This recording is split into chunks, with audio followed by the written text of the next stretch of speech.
บ่ใส่ก็ยากเกลือโบแก้วนั่งเหนียว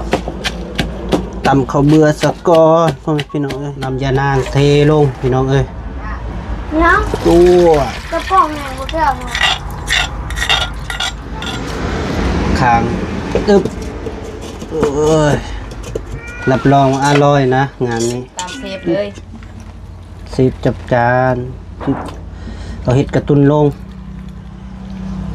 ตาปกุนมีดิใส่เบิดเลยเนาะมักเผ็ดรอว่าลูกโดด ลูกโดดสิยิงน้องสิฟ้าเบิ่งป้อหน้าตาจะเป็นจังซี่เลยพี่น้องเอ้ยว้าแจ็คจะป่าหัวอยู่เลยจักอารมณ์ดีนี่นะใครสิได้กินผู้สาวจิ๋วว่ากินรถผู้สาวบ่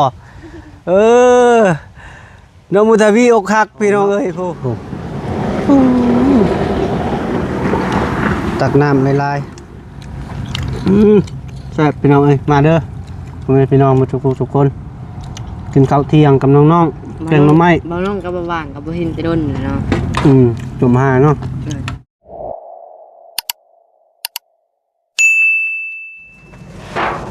เอาสบายดีเด้อครับทักทายสบายดีเด้อพ่อแม่พี่น้องเบิดสุขคนวันนี้เบาแก้วกับสิต่อว่าสิตำข้าวเบื่อและบัดนี้พี่น้องเอ้ยตำข้าวเบื่อสิแกงหน่อไม้สู่น้องๆกินพ่อแม่พี่น้องเอ้ยเนาะวันนี้สิตำข้าวเบื่อกับยานางพ่อแม่พี่น้องเอ้ยจับลูกครับข้าวเบื่อแล้วก็ยานางก็ตกเครื่องปรุงลายเป้ยปียานางมาแล้วเพราะว่าน้องบุญทวีออกไปซื้อพี่น้องเอ้ยเนาะพอบอกสำนะพอเนาะโอ้เสียดายเนาะซื้อลายมาเผ็ดเสียวจักหน่วยว่ามาอร่อยหน่อยโอ้ยเอา7หน่วยก็พอแล้วเอา7เนาะ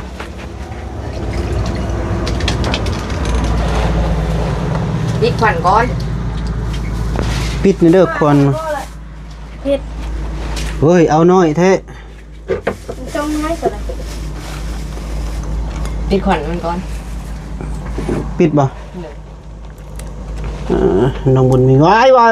บ่มีแนวกินนะลูกมีอุ้ยนี่มันอย่าหายเจอหรือว่าโบแก้ว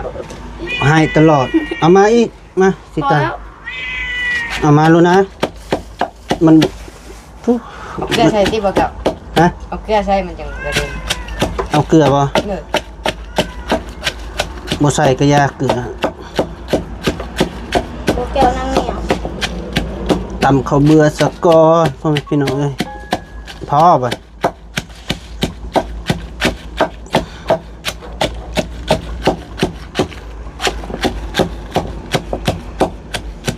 ภายในอยากเข้ามานี่น้องก็อยากอยู่น้องสิฟ้าดิยังเจ้าบ่อยากตลอดมากินเขาอยากแล้วก็บอกว่าได้อยากให้เป็นไรเอาตำเลยซอยกันตำเลยใส่เกลือบ่ใส่หน่อยนึงใส่ละลายหยิบเอา2 มื้อที่อ่ะจับกบงั้นกูกบปั่มเป็นบ่หนอทาตำสต๊อกก่อนเอาพี่น้องเนาะเริ่มต้นแกงเลยพี่น้องเอ้ยเอานำยานางเทลงพี่น้องเอ้ยเนาะตัวกระป๋องไงโบแก้วเนาะ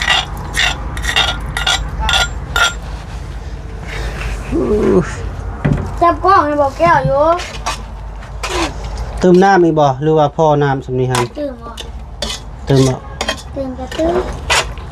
คอยถามเจ้าถามคือเติมก่อนเนาะพอวันนี้คนกินเลยคางตึ๊บรับรองอร่อยนะงานนี้ต้องใส่น้ำตาลหน่อยนึงพ่อพี่น้องหมักโอเคหมักได้กับน้ำตาล ใส่หน่อยนึงพอป่ะฮะ จะ พอ ใส่ได้ทำไมใส่ทำไมจะใส่จะใส่ทำไมจะใส่ บ่ เออ แล้วแต่เซฟติโอ้เป็นนัวนี่ใส่น้อยแสบน้อยได้ใส่ลายเด้ ใส่ลาย ผมหล่นเอ้ย บ่แล้วแก้ว ฮะ เกี่ยวกัน บ่เกี่ยวบ่ นี่ใส่ลายที่แสบลาย โอ้อ้าวใส่ลายซะหือ พ่อ ยันน้องสีฟ้าและผมเราสิหล่นบ่ บอลลูนดัก บ่หล่นติ เอาน่ะน่าจะสิฮู้มันบ่เป็นหยังลุงเกิดว่ามันบ่เป็นหยัง บ่เป็นหยัง มันเกี่ยวกับสุขภาพเฮามันบ่เกี่ยวกับน้ำตาล โอ้เนาะ มาเขียนเป็นนัว โถป้อเครื่องปรุงก็ได้ พี่น้องเอ้ยคัก แจ้งจับเห็นตะขอบบ่แก้วอันนี้ นี่เมื่อกี้นี่บุกเกียวตะกี้บุกเกียวเราคุมลงเลย โถ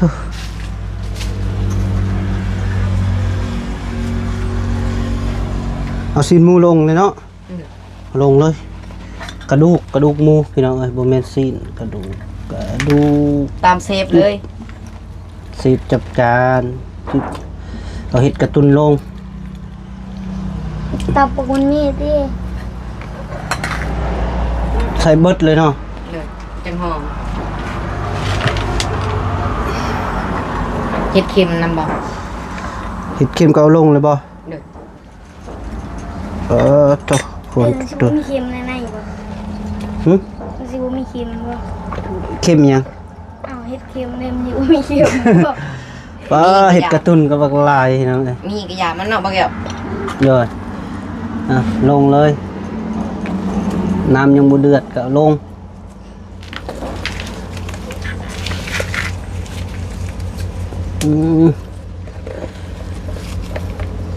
เห็ดเข็มคือดอกน้อยดอกใหญ่อยู่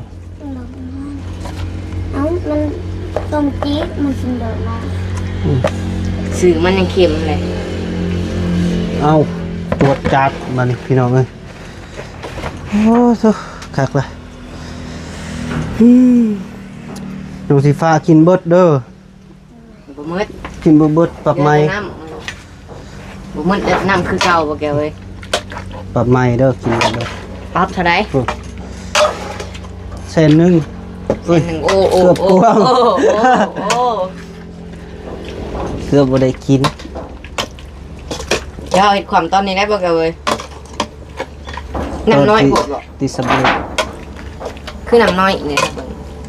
พอดีเอามันยังบ่พดเด้มันพดแล้วก็เฮ็ดอีหยังโยบเบิดแล้ว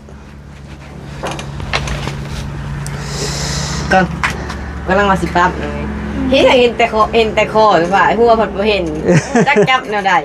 มันบ่แก่แล้วก็ร่างละเห็นมันบ่อยากกิน มือกล้องก็เที่ยงกันอยู่ มือกล้องสองคนนี่ก็ได้เอาพี่น้องเอ้ยใส่มักเผ็ดรอว่าลูกโดด ลูกโดดสิยิงน้องสีฟ้าอะไรจังได๋ปิ้ว น้ำลายไหลเลย พอแล้วพอสิใส่ลายเนาะ แต่มันบ่แซ่บได้จำนายแกว่าแกงมะเพ็ดแล้วบัดนี้ แกงมักเผ็ด ใส่ลายเสียบลาย ใส่เบิดนี่บ่ใส่เบิดทงนี่เลยบ่ ใส่ไม่เสียบลาย สิเป็นแกงมะเพ็ดแล้วบัดนี้มันเป็นแกงหน่อไม้แล้วบัดนี้ แกงมักเผ็ดแซ่บๆเนาะ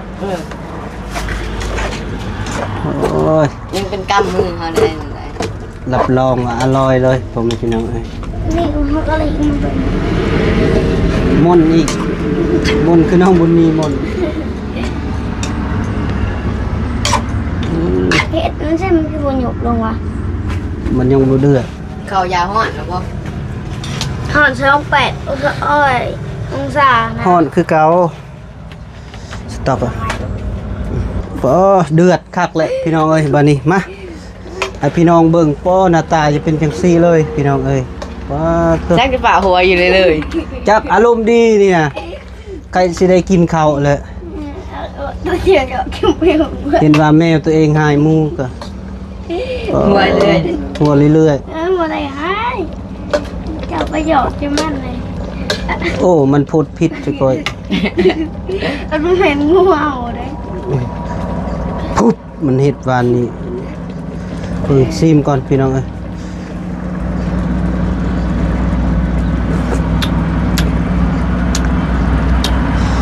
หลวงพ่อยังบ่แก้ว ปั๊บมักซิบ อะไรกิโลพ่อ เอ้า มักศูนย์ ซิมหมูหน้า นะมันฮอด บ่ฮ้อน บ่ต้องเป่าแม่ว่าอยู่ อีหยังบ่พอหยัง มันบอกว่ามันอยากจาง ติเป็นอยู่เนาะต้องได้เติม เวลาบ่ต้องกินนะแม่ เติม ๆโคนมันจะใส่ประเด็กกินโคนจาง โอ้ยอายใส่แล้ว ผ้า ใส่อีก ผ้าบ่แซ่บบ่ต้องกินได้ ใส่อิ้งประเด็กมันจังว่าอยากแซ่บปานใด อ้าวใส่อีกประเดกกูจึงบ่อยากแซ่บเว้านี่ได้นี่ มันจริงแซ่บ กำหน้ากำลังอยู่นะแม่ อืมจะน้อยไม่ให้กินเด้อ อันนี้จะต้นสิ้นมือไปแล้วอยาก โอ้ ทำไหว คักพี่น้องเอ้ยโอ้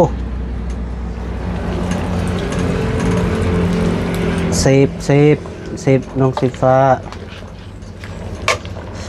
ไก่แล้วพ่อแม่พี่น้องเอ้ยไก่แล้ว หัวแก้วที่ไหนจะอยากออกหรือว่าเล่นอะไรเหลือเลย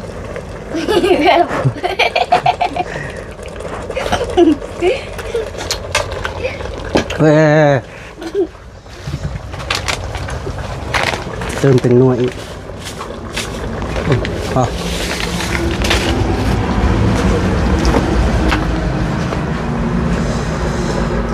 ต้องได้เติมเกลือหน่อยนึงบ่น้อยนั่นพอดี มาพอดีสิ้นใหม่ ขล้นก่อนเติมไปเรื่อย เติมไปจนมัน ๆเค็มก็บ่กินเลย กินก็ก้องหอม โหยทิ่ม กินไหมเป็นอะไร เอ้าบานนี้ ลาบุดมาจับเอง มันคืออยากเค็มแหละเป็นน้ำเจ้าเลยบอก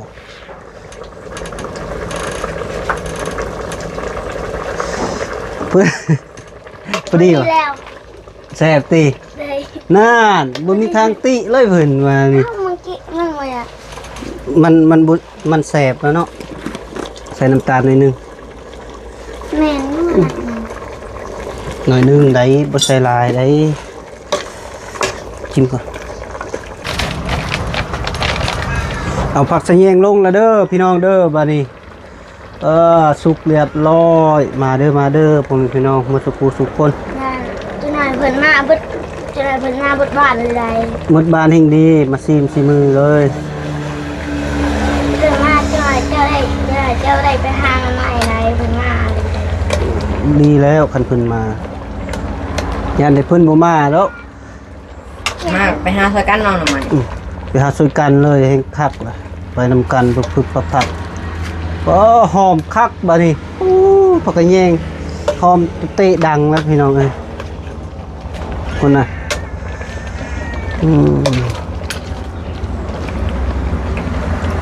เอาผักสะแยงสุกก่อนจักหน่อยพี่น้องเอ้ยแล้วก็ซิมบ่ซิมตลอด น้องชิมจะหน่อยชิมก่อนนะไม่ก่อนนะ ไปบานี้ผมเป็นพี่น้องเอ้ยเนาะเกียมเอาเข้าไปบานี้ปอตุหน้าตาเป็นจังซี่พี่น้องเอ้ยปึ๊บมาเด้อฮู้บนเข้าบนเดิมพี่น้องเอ้ยงานนี้ถือว่ารับรองว่าแซ่บพี่น้องเอ้ยโอ้มาไปเอาถ้วยครับว่าตุ๊พี่น้อง เอาไปนะคุณจะพี่เป็นประเดี๋ยว เป็นได้บุญทวีเจ็บหัวว้าเป็นมือกองก็เจ็บหัวเลยกินข้าวสวย แม่นบ่ เด้มันแล้วนี่นะมา เจ็บหัวคิดฮอดผู้สาว เจ็บหัวกินรถปูซาบ่น้องบุญทวีอกหักพี่น้องเอ้ยผู้นอนแหละนอนอยู่เปแหละอกหักแล้วงานนี้มีคนอกหักเด้อพี่น้องผู้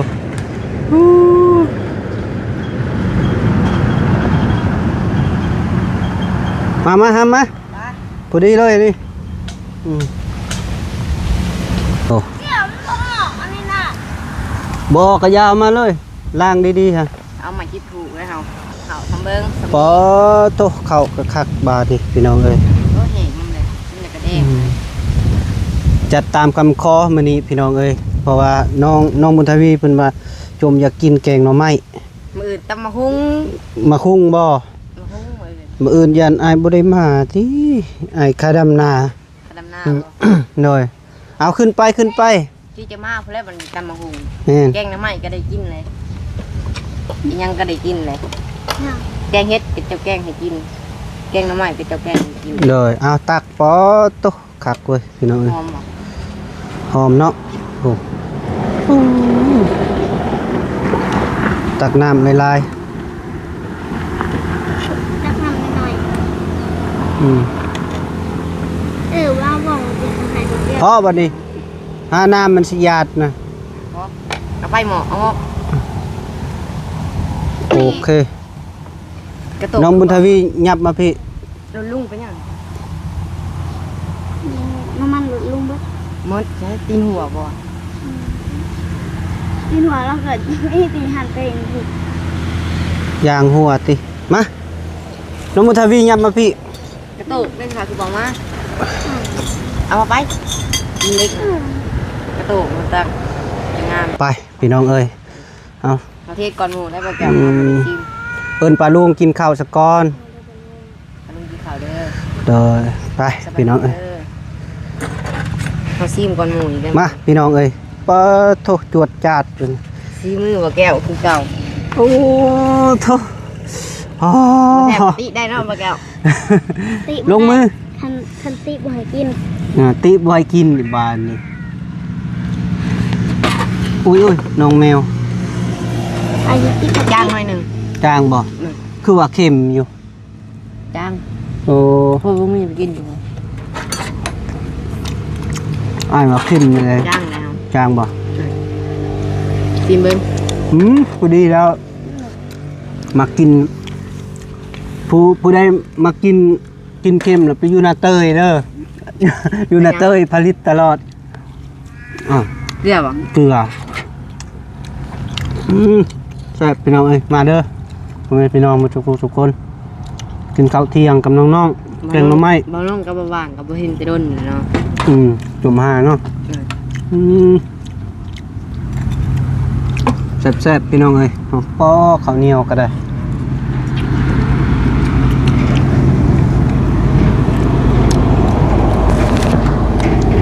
เป็นจังไดอยากกินน่ะทักหรือบ่ เลย บ่บีบ่มาเนาะ แซ่บแบบนี้ อยากเข้าผมนี่เนาะน้องไฟฟ้าจนนั่งเหงา ใช่ผ้าบ่อยากกับว่ายังบ่อยากเอาได้หรอวะ ชุดนะ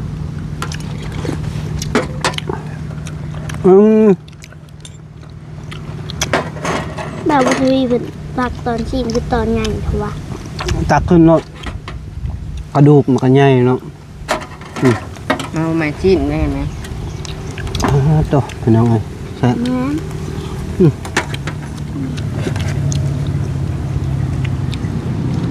ยังเห็นได้แบบนี้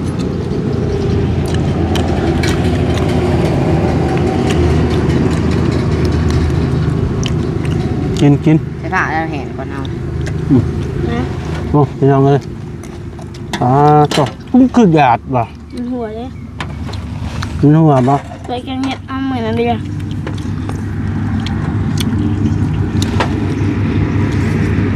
เกลืออะไรน้องดำนะ ยังพอแล้ว เอากระดูก ให้กินข้าวก่อนเบิ่งเรื่อย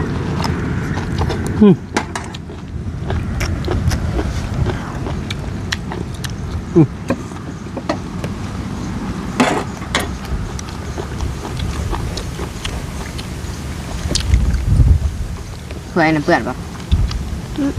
ยำทิ้งน้ำแกงอ่ะ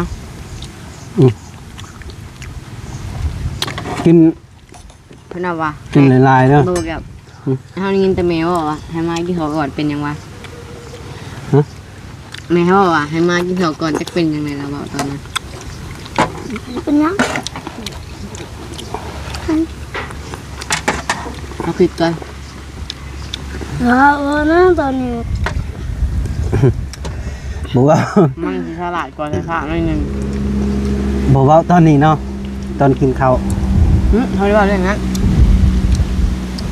อืม ว่าเอาน่ะเขาพอดีเลยกินคนเดียวเอาเลยใช่พระก็ยันไปเลยอยู่แล้วเนาะใช่พระ เลย อืมครับใช่ปะ เลย อร่อย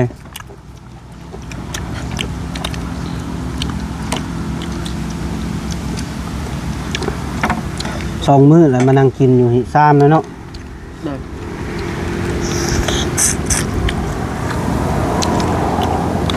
แบบบรรยากาศชมวิวเลยพี่น้องเอ้ย ฮกได้ฮกข้างเงา นะ ฮกข้างเงา หกบ่ หนูฮกข้างเงาเลย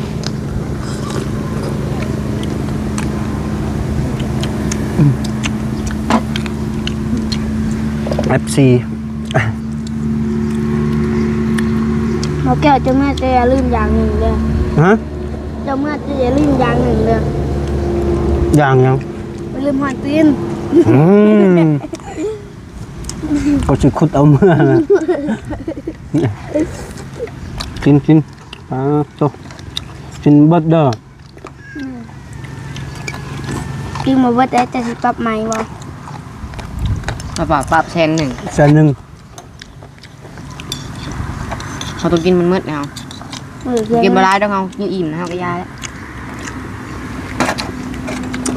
กินเบิดก็แสนหนึ่งบ่เบิดก็แสนหนึ่ง กินอิ่มพอ ปุบเป้เด้มื้อนี้เด้อกินบ่เบิดปรับครึ่ง มืดก็ครึ่งมืดก็ครึ่ง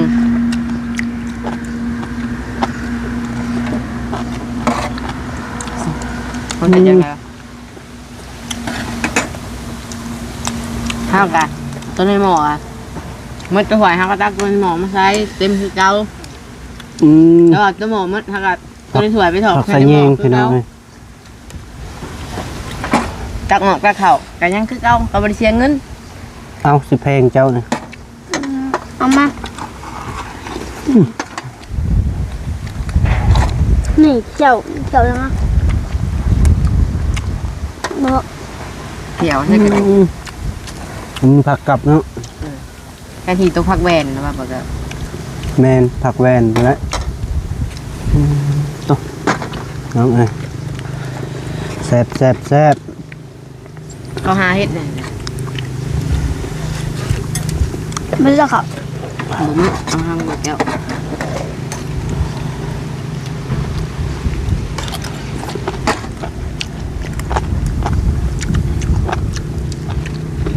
นี่สินเอาอีก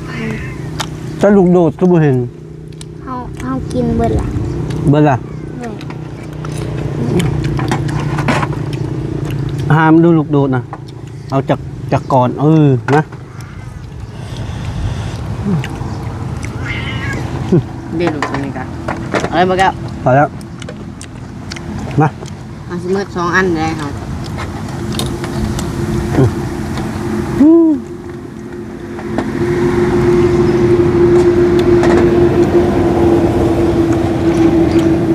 จับก็ได้เนาะ จับไซ โอเคงัวนะ อีหยัง เอาสิพาไปป่อนนะฮะกระหลอกเวียนออกมาได้บัดนี้ อืม สิลองง่วงมาโลดเลย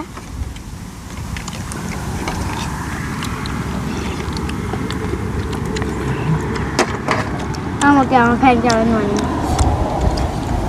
จะแพงมานะ ตอนแพงสิ จะก็ให้ขึ้นจะก็แพงคือกันนะแม่บอกแกให้ขึ้นอีก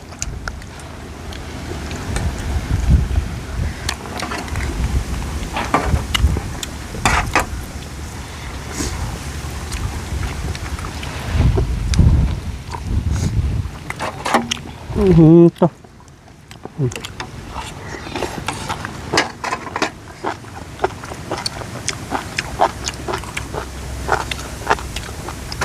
อย่างวัน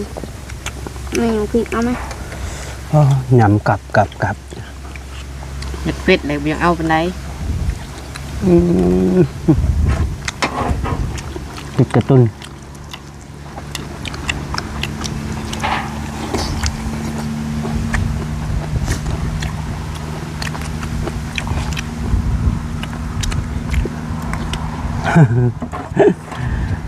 อยากเข้าน้องไฟฟ้าจนปากบ่ออกบัดนี้ปากออกติ อันไหนข้าวหาแต่เฮ็ดเค็มนะตอนนี้ อันเห็ดเค็มมาเด้ออ๋อกินอื้อหือ แกงน้ำใหม่ก็แซ่บคือกันเนาะ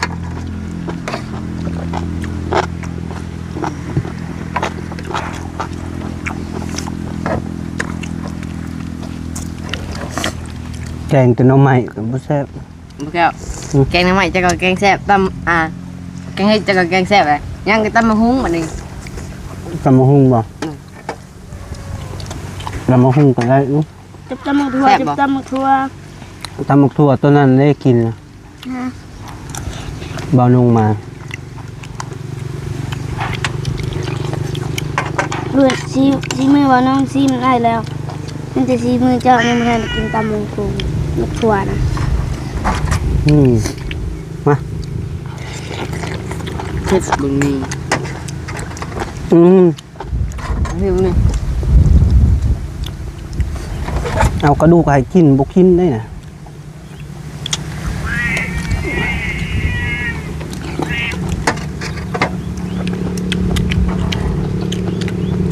ใครพากอ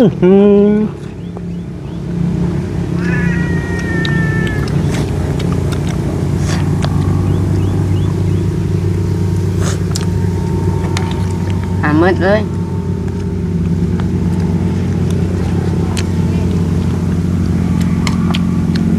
เลยซีอะไรนี่มัน หมอแก้วปั๊บได้มืดกับปั๊บ ปลาโตนี่เฮ้ยพูดนะดื้อ นี่ได้ครับนี่ ไม่ได้เห็นนะ มืดกับปั๊บบ่มืดกับปั๊บ ทำกระจกแบบนี้มันก็แบบ เขาก็จึงเป็นคนละครึ่งเนาะบอลละครึ่งกับโบเสียเงินแล้วเด้ ตักมาอิ่มแล้วบ่ ยัง มาแก้วเราก็ถึงแป๊บคือกันแล้วก็แป๊บตัวเองนำได้ น่ะโอ้ปลาโตพอ ใช่หนูโดดนะ เอาบ่ เอา กิน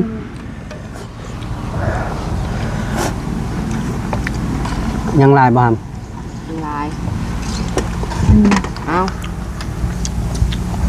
เอาหน่อยที่แย่งแหละ เน้นลูกโดดได้เอาไปเลย ตอนอยากเข้าคือว่ากินสิบุพอ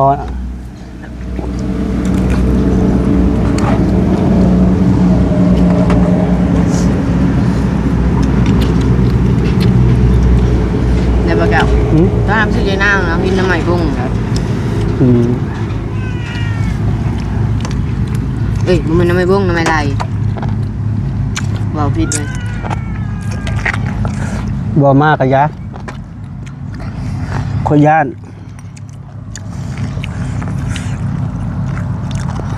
พังซื้อมันก็ย่านแหละน้อย ยันเมียบ่ ย่านเอาไม่ไร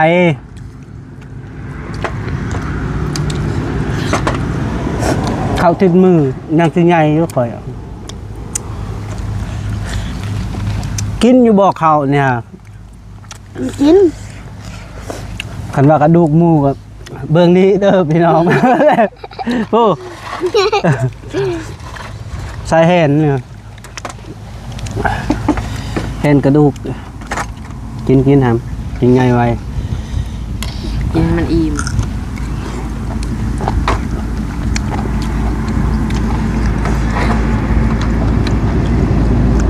ใช่อ่ะ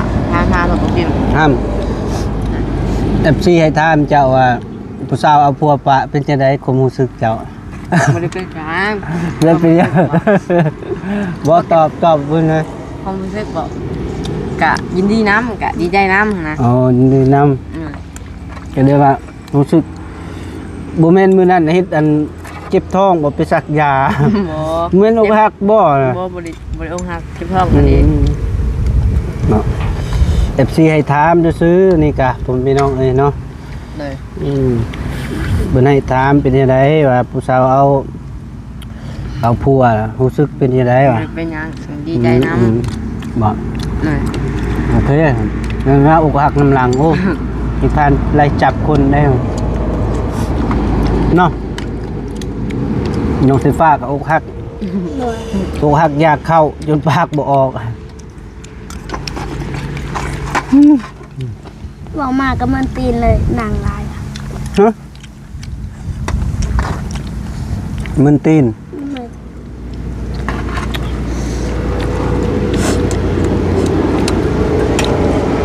เดือนหน้านี่เข้าก็ซื้อผ้าแล้ว เป็นยังไม่ซื้อผ้าใส่ผ้า ยัง แปลกๆได้เลย ยังเออ เขาถือผ้าเป็นคนกับพวกเอาผัวไปแล้วถือผ้าเนาะเข้าโสดเดี๋ยวนี้มีบอก เนาะ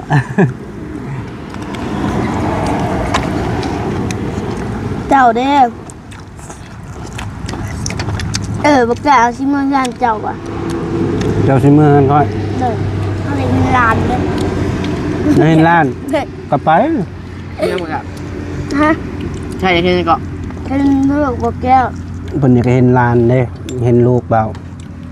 ลูกอายก็ไปลิ้นอ่ะพอดีแหละดื้อนะ